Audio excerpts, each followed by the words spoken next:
चांद की बातें करते हो, धरती पर अपना घर ही नहीं, रोज बनाते ताजमहल, संगमरमर क्या कंकड़ पत्थर भी नहीं, सूखी नदियां नाव लिए फिरते हो यूं ही, क्या सोचते रहते हो यूं ही। इनसे जनता जो है किसी प्रकार की अपेक्षा नहीं रख सकती। इन्हें करारा सबक सिखाएगी और देश की जनता भी करारा सबक सिखाएगी। आज़ादी की लड़ाई के समय बंगाल का बहुत बड़ा योगदान था भारत को आज़ाद कराने। उसी बंगाल में आप देखेंगे कि रोहिंग्या शरणार्थी और बांग्लादेशी लोगों से भरा पड़ा है बंगाल, और भारतीय नागरिकों का दर्जा वहाँ दोयम दर्जे का हो गया है। आम बंगाली नागरिकों का दर्जा जो है वो दोयम दर्जे का हो गया है। प्रायः बम विस्फोट हुआ करते हैं निकाय चुनाव में भी। और ऐसे राज्य की महिला मुख्यमंत्री हमें राजनीतिक ज्ञान देगी, आने वाले समय में उन्हें सबक सिखाएगी और निश्चय ही उनके मानसिक संतुलन का इलाज भी करेगी।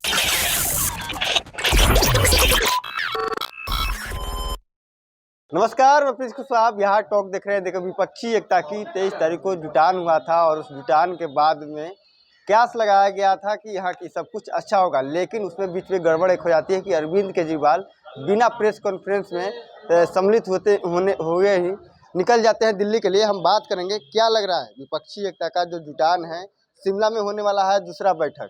देखिए, मैं आपको यह बताऊंगा कि नीतीश जी के लिए मैं कहूँगा कि चांद की बातें करते हो, धरती पर अपना घर ही नहीं, रोज बनाते ताजमहल, संगमरमर क्या कंकड़ पत्थर भी नहीं, सूखी नदियां नाव लिए फिरते हो यूं ही, क्या सोचते रहते हो यूं ही।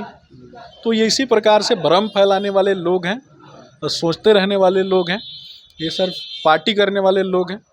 ये लोग, इनसे जनता जो है किसी प्रकार की अपेक्षा नहीं रख सकती और निश्चय ही ये लोग जनता को दिग्भ्रमित करने वाले लोग हैं। आने वाले भविष्य में बिहार की जनता जो है इन्हें करारा सबक सिखाएगी और देश की जनता भी करारा सबक सिखाएगी। ममता बनर्जी कह रही थी कि हम लोग 3 जो मुद्दा है उस पर हम लोग का एजेंडा फिक्स हुआ है कि हम लोग एक हैं, एक साथ लड़ेंगे और हम लोग भारत माँ के सपूत हैं। हम लोग को विपक्ष कहना बीजेपी बंद कर दे।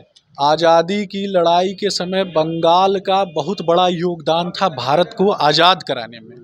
उसी बंगाल में आप देखेंगे कि रोहिंग्या शरणार्थी और बांग्लादेशी लोगों से भरा पड़ा है बंगाल, और भारतीय नागरिकों का दर्जा वहाँ दोयम दर्जे का हो गया है। आम बंगाली नागरिकों का दर्जा जो है वो दोयम दर्जे का हो गया है।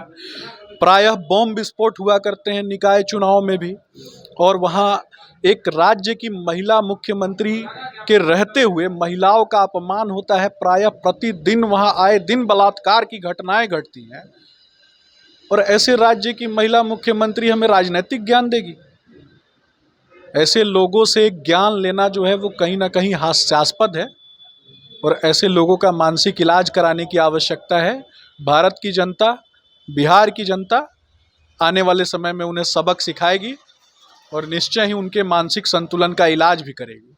वहाँ बम ब्लास्ट वगैरह का आप नाम लिए हैं, तो आप ही के शासनकाल में, मतलब कि मोदी जी के शासनकाल में इतने सारे आतंकवादी घटना हुए, जैसे पुलवामा बहुत मुख्य रूप से चर्चित है। उस पर सवाल भी उठते हैं कि मोदी जब आए हैं तब तक ऐसे ऐसे घटना चुनाव के समय करवाते रहते अपने चुनावी फायदे के लिए।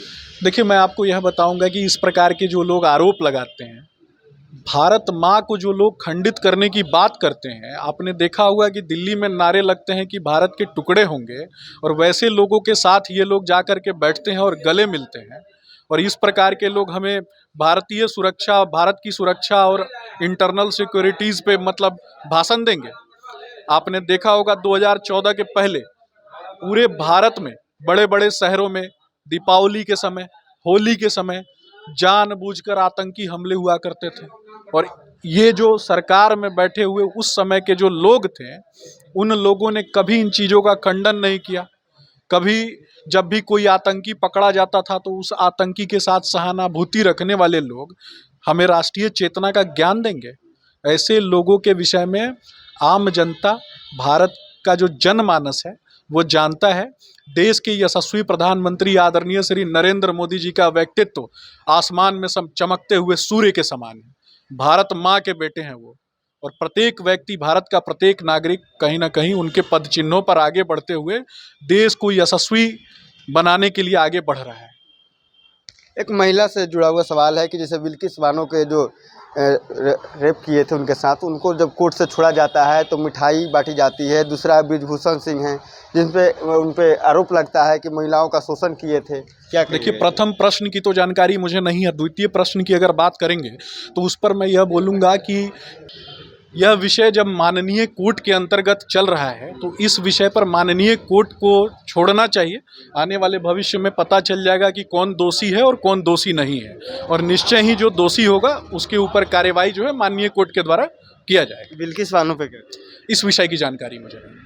अब देख सकते हैं कि जो बीजेपी के एक प्रवक्ता थे जिन्होंने अपनी बातों को रखा और बात किया कि यह कैसे इस देश का पूरा माहौल बदल रहा है और नीतीश कुमार कैसे फालतू के बात कर रहे हैं। बहरहाल इसको इतना ही, इसी तरह तमाम खबरों के साथ बन रहे हैं। अब बिहार टॉक देख रहे हैं। ऐसी ही खबरों के लिए जुड़े रहिए बिहार टॉक से। यूट्यूब पर लाइक और सब्सक्राइब करें, बेल आइकन जरूर दबाएं। फेसबुक, ट्विटर और इंस्टा पर फॉलो करें।